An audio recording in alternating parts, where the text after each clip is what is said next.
especially on the armed forces, wala sila ng ganito. Ito yung kulang sa gobyerno.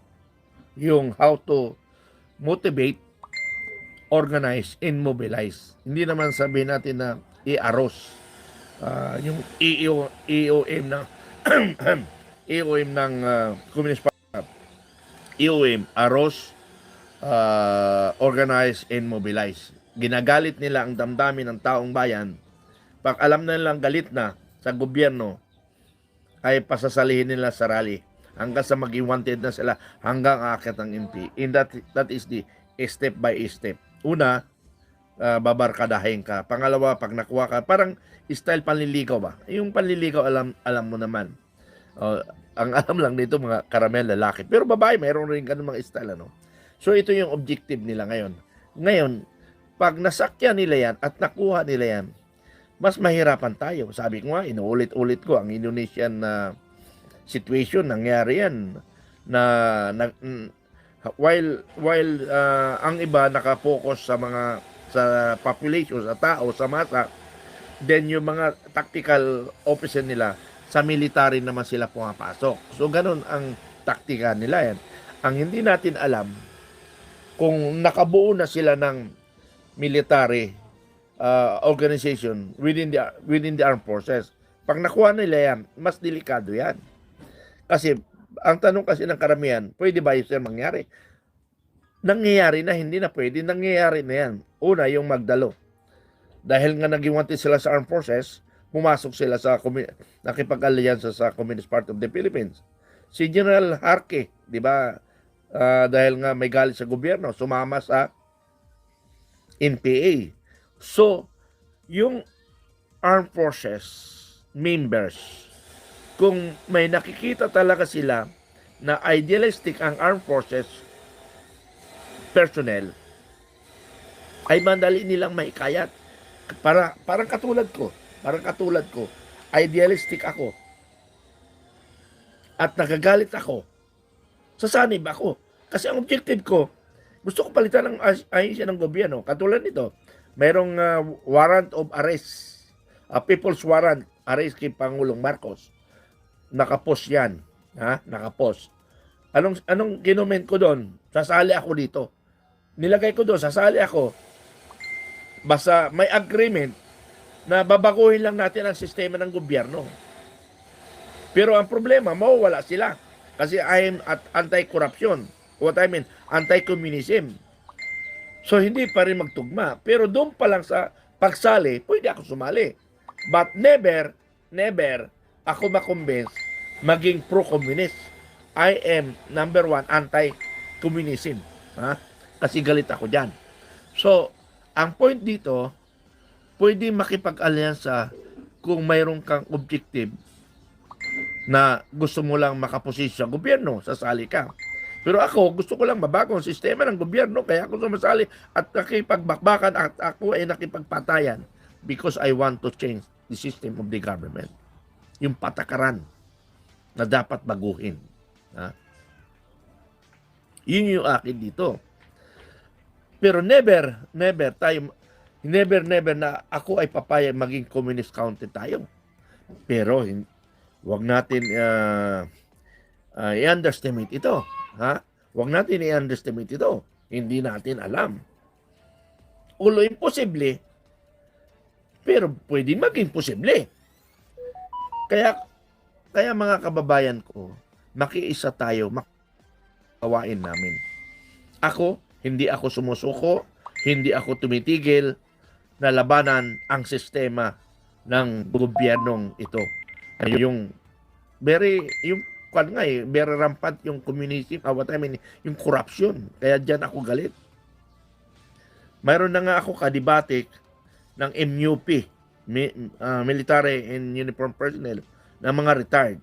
Sabi ko, kaya nating baguhin ang sistema ng gobyerno if we, the retired of military and uniform personnel, magkaisa tayo. Kaya natin yan. Maybe siguro kung lahat itotal tayo, nasa 200,000 tayo. Ang may capable dyan, sabihin natin 100,000. Kaya natin yan. Because we are trained. We are trained to fight.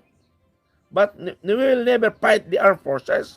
We will join the armed forces for the good and betterness of the Philippines, of the Republic of the Philippines.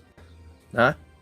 Ang akin dito, iniingatan ko maging komunista ang ating bansang Pilipinas. At gusto ko, mabago lang ang sistema. Ha?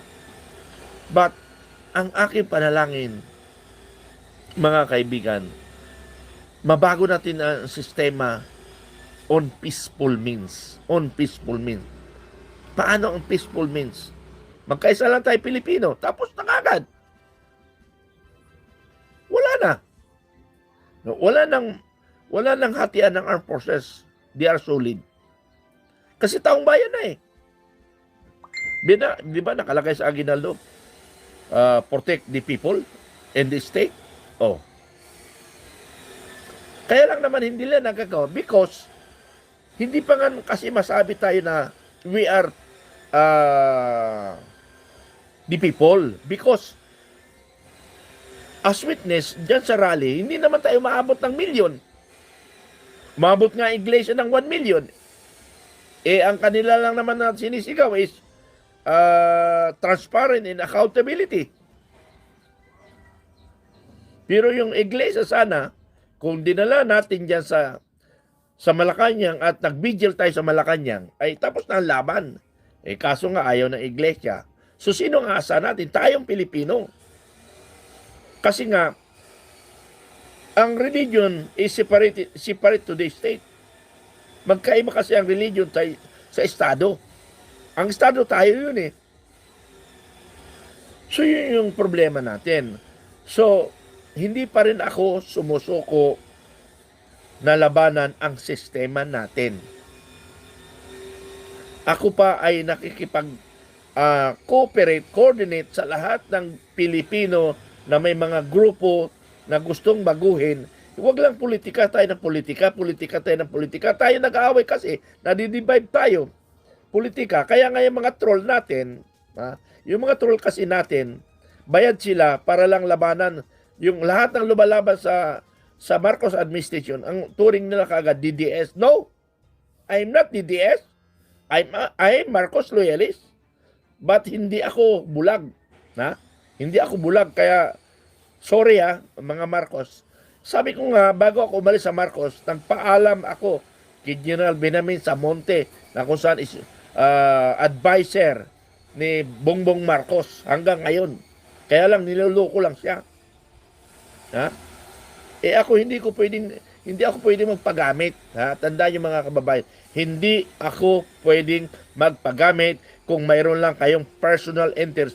My interest is to change the system, the old system of the government. That is only my objective.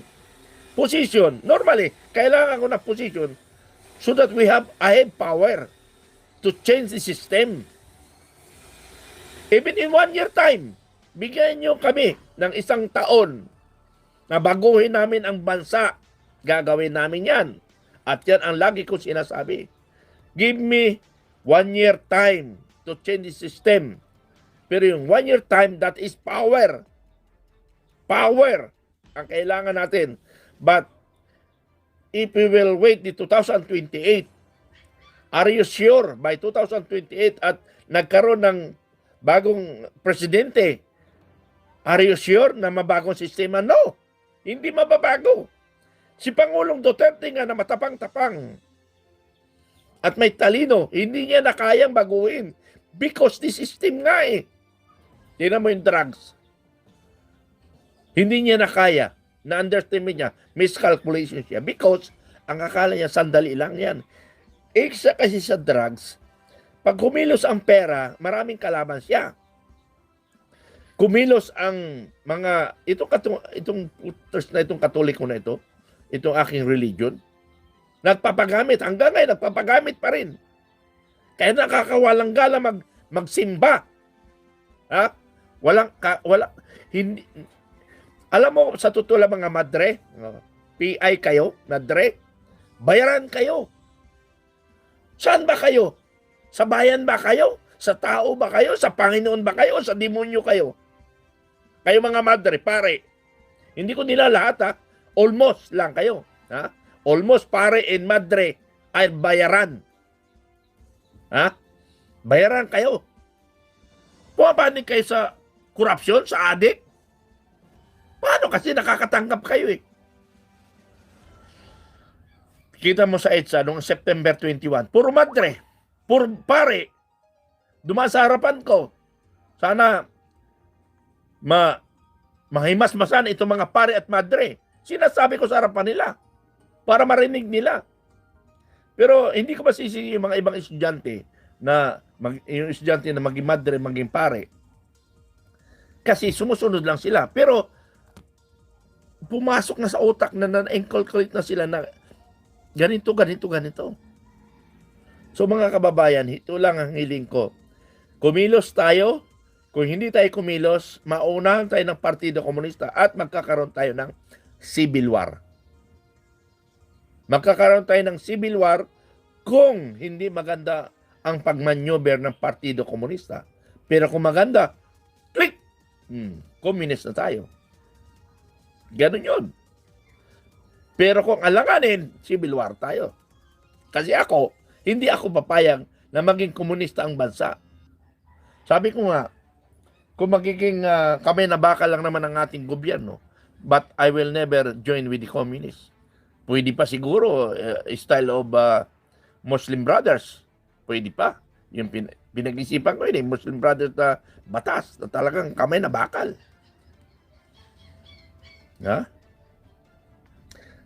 Pero siguro wala namang perfect na organization or batas.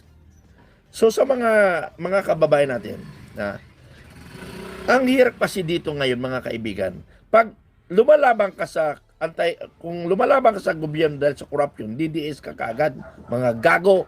Hindi ako DDS. I am Marcos Loyalist. 6 million ang tinulong ko, inuulit-ulit ko yan para doon sa mga bayarang troll. Para sa mga bayarang troll, hindi ako DDS. I am Marcos. Loyalist na. Bubulon na ako, ha? Marcos loyalist ako. Medyo siguro sa postisyon. Ha? Marcos loyalist ako. But hindi ako bulag, bingi at pipi. Yan ang tandaan niyo mga kaibigan. Oy, Hazel, morning. Mayroon na troll, si Carlo Coy. Pagka, ito ang hirap, pag lumalaban ka, lagi DDS. Wala na ba kayong naratibo na kung hindi DDS kayo, mga kawata, mga bobo-bugok? Yan na lang ba ang naratibo ng gobyerno? Ha? Yan na lang ba ang panyo? Yan na lang ba ang salita ninyo? Ha? Wala na ba kaibang naratibo? Nasaan? Ito ang nagawa kong project, major project, katulad yung bridge sa Davao, inangkin ni Pangulong Marcos. Hindi naman sa kanya nagplano.